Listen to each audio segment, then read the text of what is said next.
Hi all are fine, right? Okay, so this is our second video. In this video, we are going to discuss the remaining questions of Unit 1 along with their answer. Okay, the first part already uploaded in our channel. So those who didn't watch as of now, please do watch it and put your comments in the session, right? Okay, let's get started.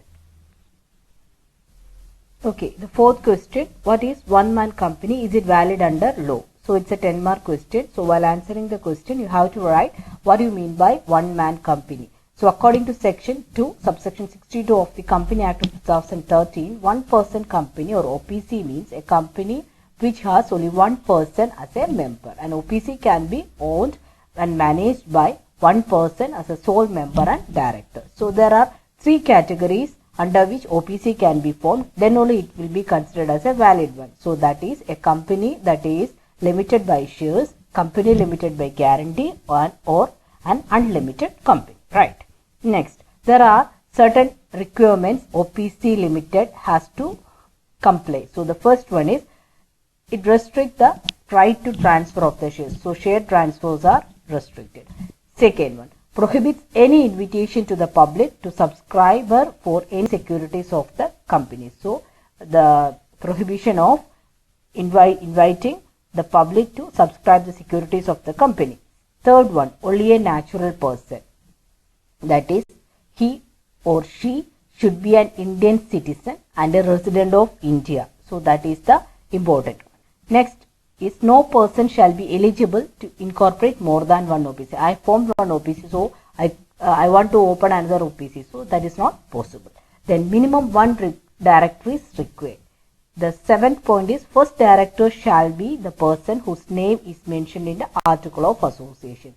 So the name mentioned in the article of association and that person should be the first director. Then the OPC may have maximum number of 15 directors. Maximum directors is 15.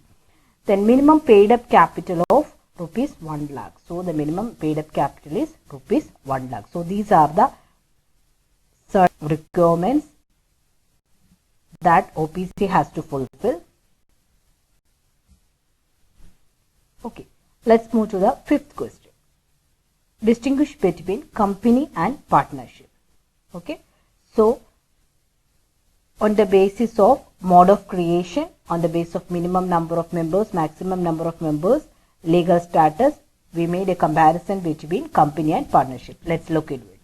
So on the basis of mode of creation, company is formed as per Company Act and partnership is Partnership Act of 1932. Minimum number of members for a private company is 2, public company is 7. For a partnership it is 2. Maximum number of members for a private company is 200 and for a public company it is unlimited. But in the case of partnership, for a banking business, 10 is the maximum number of members and for non-banking it is 20. Okay, so legal status. What is the legal status of a company? It's no. Then partnership, yes. Liability of members is limited in the case of a company but unlimited in the case of partnership.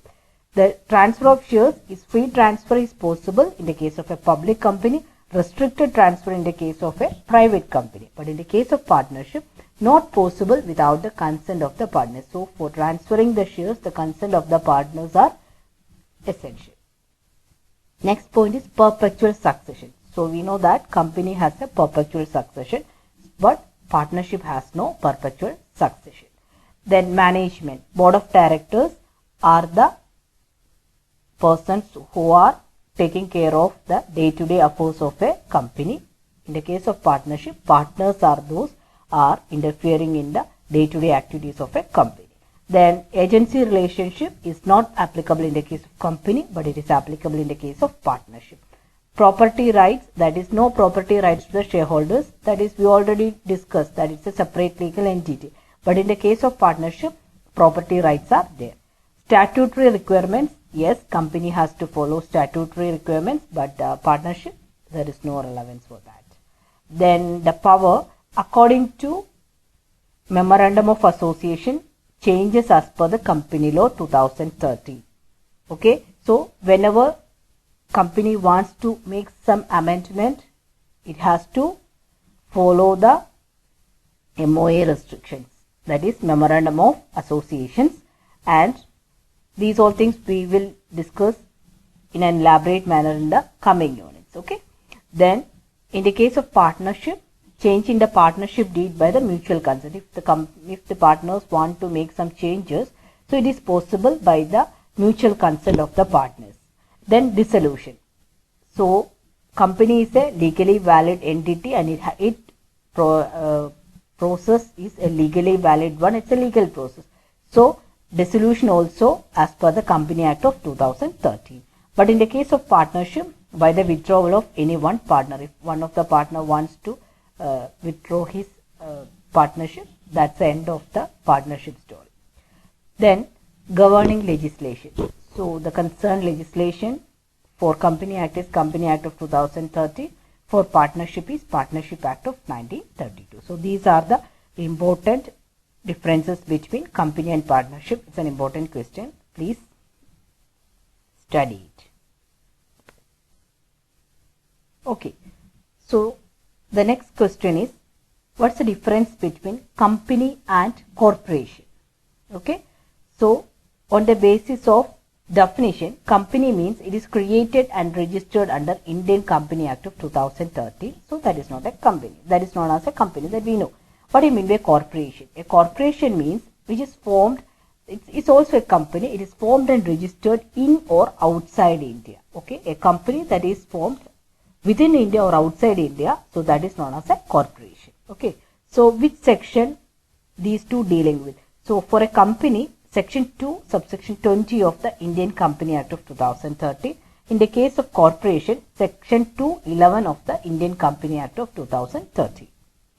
Incorporation, in the case of a company, it should be incorporated within India. But in the case of a corporation, it can be incorporated either inside India or outside India. Minimum authorized capital for a company is as per the rules prescribed in the Company Act of 2013, but for a corporation it is 5 crore. Scope of a company is comparatively less, but the scope for a corporation is wide because it has business both inside and outside the country, right? Okay. So the last question is, what are the different types of companies? So companies are classified on different bases. So first we are going to discuss the classification of companies on the basis of liability.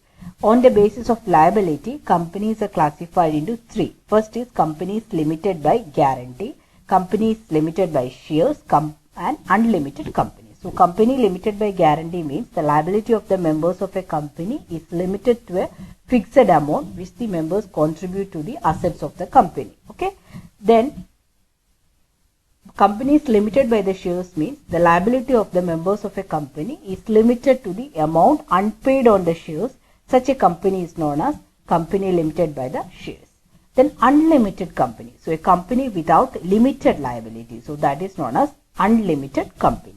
In such companies, every member is liable for the debts of the company. But in the case of the first two, their liabilities are limited up to the guarantee amount as well as the number of unpaid shares and the amount of unpaid shares. Okay. Second classification is classification on the basis of number of members. On the basis of number of members, types are there. First is private company, second one is public company. So private company means we already know that private company, the maximum number minimum number is 2 and maximum number is 200. In the case of a public company, maximum number is unlimited and minimum number is 7, right?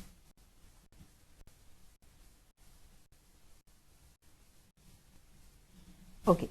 Next classification is classification on the basis of control. Okay.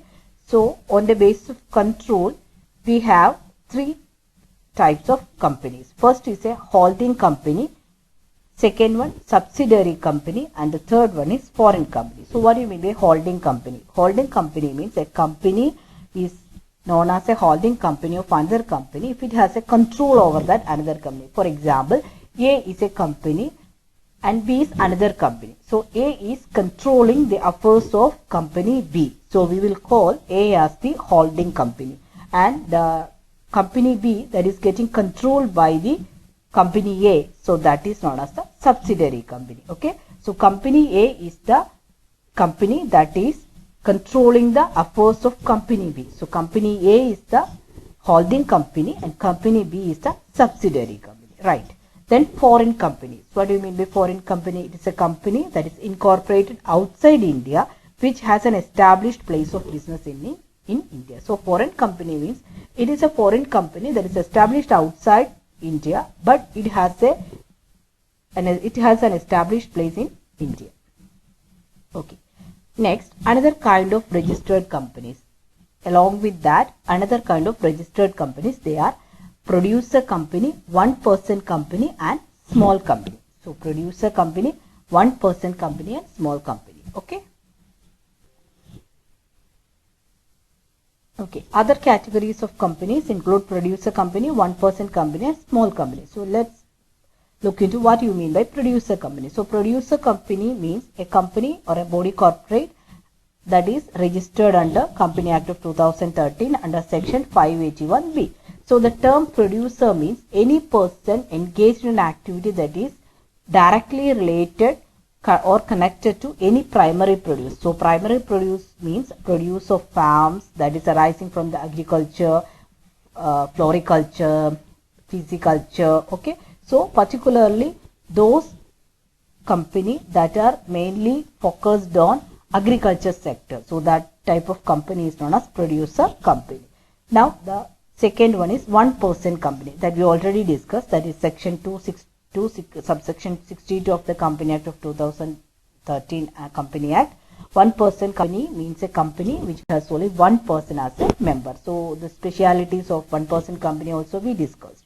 Then the last one is small company. As per the Company Act of 2013, a small company means a company other than a public company that has paid up capital of not more than 50 lakh or such higher amount as may be prescribed, which shall not be more than 5 crore. Okay. So these are the other categories of companies: producer company, one-person company and small companies. So in this video we discussed which are the different type of companies and how we are classified companies on the basis of liability, on the basis of number of members and on the basis of power, and along with that other 3 types of companies. Okay.